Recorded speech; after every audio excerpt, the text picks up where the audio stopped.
Welcome, everybody, to another episode of Geek Dad Reviews. I'm Brian West. And I'm Ryan Thomas. And tonight we're going to be reviewing Daredevil Season 3 from Netflix and Marvel and ABC Studios. Uppercut. Obviously, if you've not seen Daredevil Season 1 or Season 2, you might want to go check those out. Or the Defenders. Or even, Daredevil Season 3. This is going to be pretty much a full spoiler, so we'll give you the honorary, what do we think? We loved it, it's great. But now we're going to spend the next 15 minutes talking about why we loved it and why it's so great. So you should definitely check it out. It's an amazing series, amazing season. But yes, if you have not watched it yet, this is your final warning. We are going to be going into full spoilers for the entire season, so you're probably going to want to watch it first. We're diving deep. Yeah, and then you know what? Do yourself a favor. Come back and then watch this. It'll be like you watched it with us and you're just a friend and we're just talking about how great Season 3 of Daredevil is. Yeah, and you can talk with us. It'll work. Yes. So, all right, well, there you go. There's our disclaimer. So here we go. Daredevil Season 3. What did you think, Ryan? I thought it was terrible. The worst thing I've ever seen in my entire life. You are an idiot. Daredevil Season 3 is friggin' fantastic. No. I honestly think it might have been the best season of Daredevil. It is not only the best season of Daredevil, I was engaged in every single episode. Yes. This is the first time. Every episode. Yeah, that is a great point. This is the first time that the show did not feel long. There felt like there was no filler episodes. It was one story that took place over 13 episodes. It was properly paced. And it was really incredible. I mean, even Season 2. I mean, every season of Daredevil has been a little bit different. And I've loved it for what it was for each season. In Season 2, we got basically the Punisher story in the first half, the Elektra story in the second half, and then they tied them all together. But even in that middle, even though they broke it into two separate stories and tried to tell it that way, there was still about 2 episodes in the middle that just felt boring and long, and you just, like when the Punisher was on trial, you just didn't really care that much, right? Yeah. Whereas this season, it just never dragged. Every episode, I couldn't wait to get to the next one. And then when they did break it up with something different, it was incredible. And I'm kind of mentioning... Well, even the Karen episode. That's what I was going to say. Okay, I'm glad you brought that up because that's what I was going to point out. There was one episode I was not expecting because it was right at kind of a peak of where the story was really starting to get to some place. Yeah. And they took a big risk and they decided to give us 45 minutes of an hour-long episode right in the middle of, right when, like on a cliffhanger, the action's about to happen, giving us Karen Page's backstory. And at first I'm like, what is this? And I think that was episode 10 of 13. Yes. And it might be the best episode of the series. It was. It is heartbreaking. It is one of the best acted episodes on any comic book series I've ever seen. Her brother got the house on fire. Oh my god. It's like, by the end of that, I'm so invested in those characters, I was almost sad when it jumped back to the present day. And it gives you a lot more of not appreciation, but understanding. Yeah. I mean, Karen has always walked around as this kind of tragic figure. And I know, Deborah Ann Wall has gotten a lot of grief because she plays her very, like, kind of almost crying all the time and, like, this real just sad person. And I think you finally understand why now. You see what she goes through. She caused the death of her own brother, but it wasn't really her fault. Right? Yes, she was high. Yes, she was drunk. But I mean, she's a victim. That was the genius of that whole episode. Everybody was a victim of that circumstances, and almost all of them, with the exception of the brother, made poor. Well, I guess even the brother made poor choices that ultimately got him killed. Right? But they were all doing it for a reason, and it is the definition of a tragedy that ends in a way that you now understand why Karen is such a tortured character. Mm-hmm. And honestly, not just that. When the father dies at the end, in that episode, when the father takes the baton to the chest instead of her, and by the end, she goes through a journey where she finally smiles at the end. By father, we mean priest, not her dad. Yes, sorry. or not her father. You're right. Sorry, the priest. When it cuts to the end, when the priest, Yeah, you caught me off guard. I was like, sorry, when the priest takes the baton to the chest for her, but she's ready to sacrifice her life. You now understand why, and you understand in like the fact that she finally has to make something right, and she has to confess her sins, and she has to get to this place. She has this amazing story arc that started in season 1 and by this character arc, and by the time we get to the very last episode of this, you really believe that she's in a good place. She seems like she's in a good place, and you buy it, right? And a lot of it's because of that episode. It was an amazing episode. oh, I did not see it coming. And when they first started doing it, I thought like, oh, maybe it's gonna be like 5 minutes. But then when they really just started digging in, I was like, and it was and like oh, yeah, and you were vested in the characters. yeah. Oh God! And I was almost in tears when her brother died. Like you're just like, oh my God! Yeah. And you even knew it was coming. Trying so hard for her, dude. And that's the thing is when you know, that's how you know it's good storytelling. Even when you know what's about to happen and it still catches you off guard. It's yeah, that was really good. But there was so many things about this season that I liked. I loved the themes of this season. I loved it's about failure and redemption and forgiveness and paying for your sins, right? and they just didn't. And they, every superhero show is always about like the suit. Yeah. And that like plays a big part. And this season they're like, fuck it. Yeah. The only person who wears the suit in this season is the villain. Is the villain. We are gonna talk about Bullseye. That man, oh my God. He was so good. Amazing. And I love that they never called him Bullseye. Mm-hmm. Yeah, even when he was in the penitentiary and he puts on the hat. Yeah, I mean he has exactly. He has the one little thing on his head, right? That kind of gives it away that he's Bullseye. But he, every character, that's what I loved about this. Every character they introduced all had the same themes, that they were broken, that they needed forgiveness, that they needed some kind of redemption. Bullseye is this broken character, and he's just looking for something. Kingpin's a broken character. Kingpin's wife is a broken character. Yeah, they found a way to. In the first season, they humanized Kingpin, but they made him a villain. In this one, they even made him more of a villain and still made him more of a broken person, right? Yes. Just that's very true. And then how about his father? The sins of his father, his mother, the fact that his mother was alive. I did not see that coming. Yeah, I didn't see that coming at all. And, dude, it was like a punch to the gut. Dude, Charlie Cox is one of the better actors.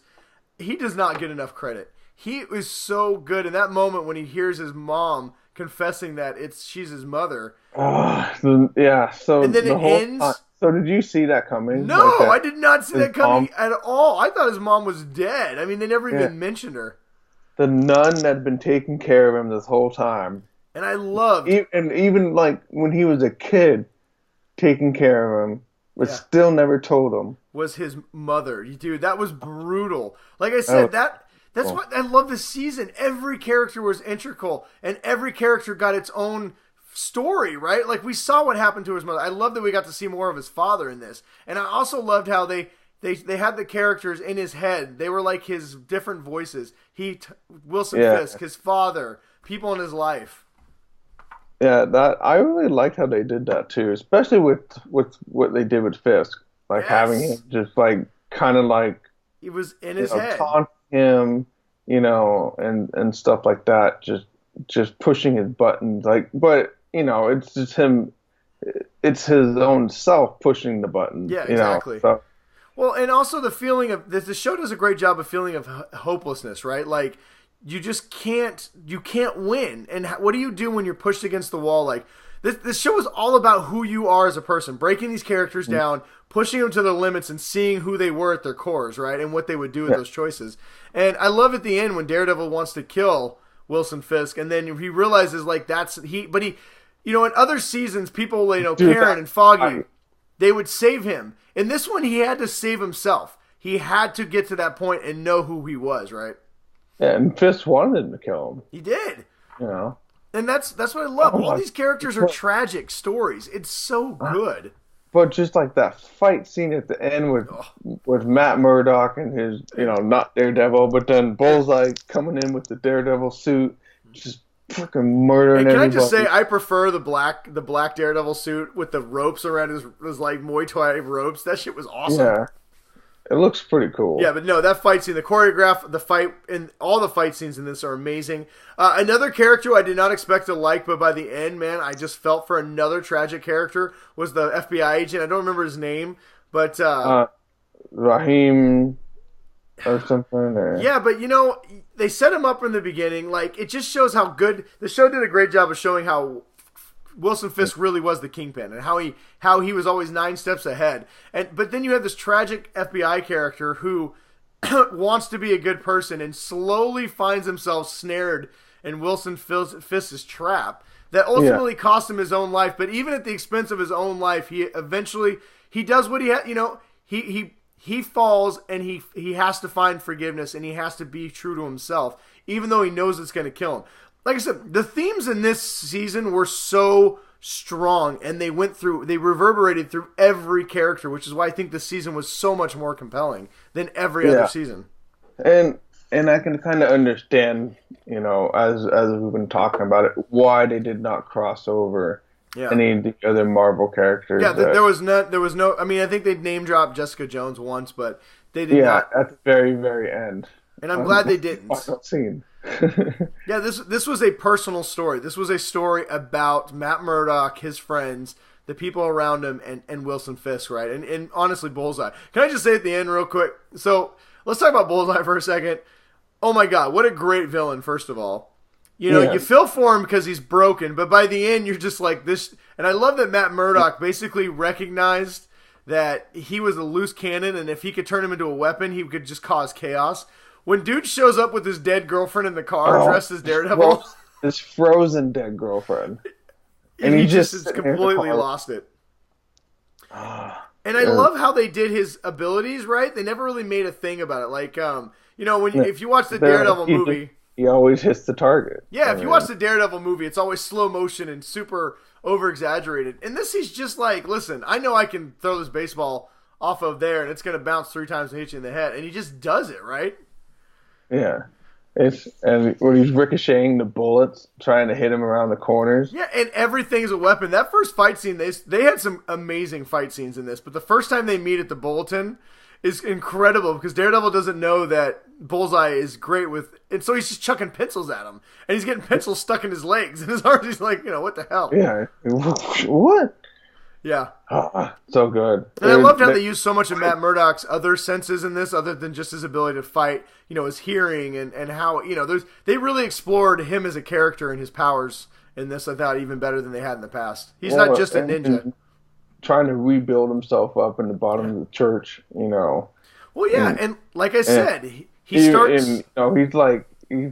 He's always like, he's 50% healed, so he's like, all right. Dude, he's always just... Out.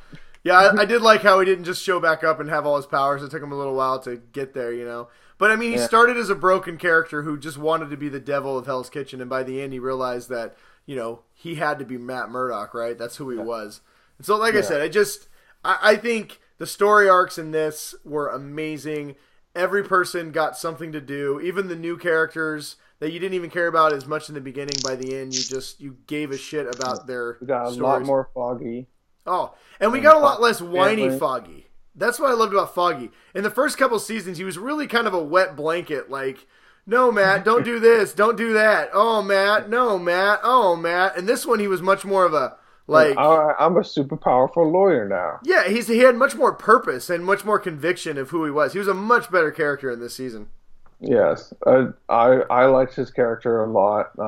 He runs for the DA because he's very passionate about trying to stop Fisk and at whatever cost. Well, and I like how they kind of crush some of the stereotypes too of the girlfriend who only likes him if he's rich and powerful, right? I like how they made it. Even his girlfriend had a much better character arc in this. And by the end, you were like, oh, I hope they stay together, right? And it's where she was just kind of the bitchy girlfriend in the first season who only liked him because he was on a career choice path and then didn't like him when he decided to not make any money, They got rid of a lot of the cliches, and I really enjoyed... like I said, I thought everybody... I mean, was there anything about this you didn't like? I can't even think of something I didn't enjoy. I mean, It's usually like one episode or two episodes that are like skippable. Yeah, no. You can't skip any episode in this season. No. This is one of the best seasons of television I've ever watched. Forget forget superheroes. The build up for the villain is done and it's done not in like steps. overdone. It's logical. Yeah. And and they spread out the action. They spread out the action and the storytelling in a way too that just keeps you wanting more. And it's completely brutal. Oh yeah. It's like, I mean, it's like the one crime boss, doesn't want to agree with him. He's dead. And then he's sitting there with his head on the table and just pooling blood. Some of these shots, by the way, of like when they would screen, like they show him dead, but then they go over the top of his head and slowly go up, and it almost looks like a painting of his blood spread. Yeah, and that's the thing. Did you notice they had more talking in this season than I think they've had in any other season, but never once were you like, just get to the action. No, the talking was as brutal as the action was. It was so good. It was so good. I loved everything about this season. Like the slow slide of the FBI, just one person. I have to say, if anything, if I had any complaint, it did seem like, come on, literally, you had like the entire FBI. That one group. The sheer amount of people that were corrupted by the end of the show is just mind-boggling. Yeah, so apparently if you can just corrupt one group in the FBI, the other 95% of the FBI will just forget about you. And then just wait till you're going to be dying anyway and then give a dying declaration explaining everything, and then everybody goes to jail. So I liked the way they wrapped it up. It didn't feel hokey, but it was kind of like, and it wasn't anticlimactic because, to your point, that fight scene was amazing. And every character felt like they got a finished story. Two Daredevils and a Kingpin fighting. There was, actually, I take it back. If there's one story thread that I wish they would have finished that had some more conclusion to it, was the lady we met briefly who gave one of the most, like, I almost stopped breathing listening to her talk, was the girl who had the painting. When she talked about her family being ripped away and having to go to, like, the Jewish concentration camps. Like, her performance and what she said was so powerful that you just are like, you really did believe that a man as powerful as Wilson Fisk would be like, you know what, you keep the painting, you earned it, right? Yeah. I really wanted how I wanted, if I was writing it, there was still blood on the painting. What I wanted is somehow Daredevil to connect her death to the painting, and since Wilson Fisk had it, boom, you have them all with murder for this. I would have loved to see that wrapped up in that way. I wanted the fight and everything, but I would have liked to see, because she was such a great character, for her to just die off camera by Bullseye, it seemed a waste considering how we got one scene with this person, and it was just such a powerful scene. I just felt kind of shitty that that's the way it ended. Yeah, I mean, it was a really good scene, and it was the first time we see Wilson Fisk relent on something. Yeah, well, that's what I mean. He lost something. He willingly took the loss, and then for that character to just be murdered off screen just seemed kind of. It seemed to lessen that moment, right? Yeah. And also, but I did love, and I know why they probably had to do it. They're like, listen, we got to get this painting on the wall, because when as he's beating him, just the icon, like, what's the word? The word I'm looking for. The imagery of him getting beaten to a pulp by Daredevil in front of the painting, and as he's hitting him, blood spraying this white rabbit, right? This white rabbit in a snowstorm or whatever painting. I thought that was just really powerful. Like, the one peaceful place, this is the second murder that's happened in front of it, and this is like Wilson Fisk is like one safe space, and now it's just being, blood just being spilled all over it, right? It was. I thought just when Vincent D'Onofrio, oh my god, was so good. So good. I mean, he displayed power and brutality. Well, in his fighting style, like, he beat the shit out of people, like. Oh, and when he breaks the Bullseye's back, and he just picks him up and just. You feel it. You're like, oh. And it's like, oh, and it felt so realistic just because. I mean, I don't know if Vincent D'Onofrio had to put on some weight or something. I mean, he wasn't like ripped or anything like that. And he wasn't fat, but he was just like huge. The Kingpin that you would see in the comic, just with giant, broad shoulders, and. Well, I think in the comic he's 600 pounds of solid muscle, so I mean he's a little comic book exaggerated, but I thought they did a really good live action. But yeah, no, he is Kingpin. They just covered in blood at the end in that fight, and Daredevil just. I do love that Karen Page pointed out the obvious thing that kind of I thought of is like, as long as Vanessa's free and alive, we're all safe. And then she's like, well, what happens if tomorrow she gets hit by a bus? He's like, cross that bridge when we get there. I was like, I love that someone pointed out the flaw in the one, in the logic. But, whatever. I think because the performances were so good, I think it, glossed over the fact that the ending does kind of wrap up a little. It doesn't wrap up anticlimactically because it's fucking amazing, but it's a little too convenient, I guess would be the way that I would put it. Yeah.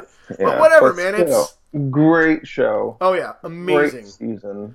I mean, Netflix is canceling this, it's only because they hate everything that Disney's touching right now. Yeah, this gets like a 9.9 out of 10 for me. It's damn near perfect. It is one of the better seasons I've seen.